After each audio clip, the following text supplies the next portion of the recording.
America is feeling the heat, rising prices, political tension, and a nation divided over leadership. From New Jersey to Virginia and even California, one name keeps resurfacing at the heart of it all: Donald Trump. But how did we get here? And what does it mean for the Democrats heading into 2026? Voters across the country are frustrated, and for good reason. Utility bills are climbing, taxes remain high, and the cost of living shows no signs of relief. In New Jersey, where Democrats have governed for 8 straight years, residents are asking tough questions. Many point to one major turning point: the American Rescue Plan, a $1.9 trillion relief package passed by Democrats in 2021. It was meant to revive the post-COVID economy, but instead, critics argue it flooded the market with excess money, fueling long-term inflation. And now, years later, those economic choices are echoing through every election. Political analysts warn that affordability could become the defining issue for the next election cycle. Democrats who supported the stimulus may find themselves on the defensive, while Republicans prepare to make inflation their top campaign weapon. But the question remains, will voters blame Washington or the states? In Virginia, Democrats like Abigail Spanberger are fighting to hold their ground. Despite the economic turbulence, early projections show her maintaining a lead, a sign that party loyalty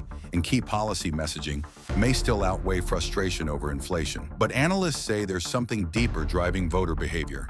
And it's not just about the economy. Behind almost every major political move today lies one defining factor: Donald Trump. Even when his name isn't on the ballot, his shadow looms large. Democrats continue to rally their base by positioning themselves as the resistance, the wall standing between Trump and another White House bid. This opposition strategy, according to analysts, fuels nearly every decision, from congressional shutdowns to state-level redistricting efforts. Love him or hate him, Trump remains the political colossus of our time, shaping not just policies, but perceptions. Meanwhile, in California, Governor Gavin Newsom faces his own test: a redistricting proposal that could add up to 5 new Democratic seats in the House. If successful, it would not only strengthen the party's grip, but also boost Newsom's national profile as a fighter who stood up to Trump. For many voters, that's exactly the kind of narrative they want. Not necessarily policy-driven, but emotionally charged and symbolic. Political experts say today's electorate is motivated less by policy details and more by identity and emotion. For some, supporting or opposing Trump is more than politics. It's a statement of values. That's why even local races often mirror the larger national divide. As one analyst put it doesn't matter how they resist Trump. What matters is that they do. From inflation to redistricting, one thing is clear: the next election season will be a showdown between economics and ideology. Democrats will emphasize recovery,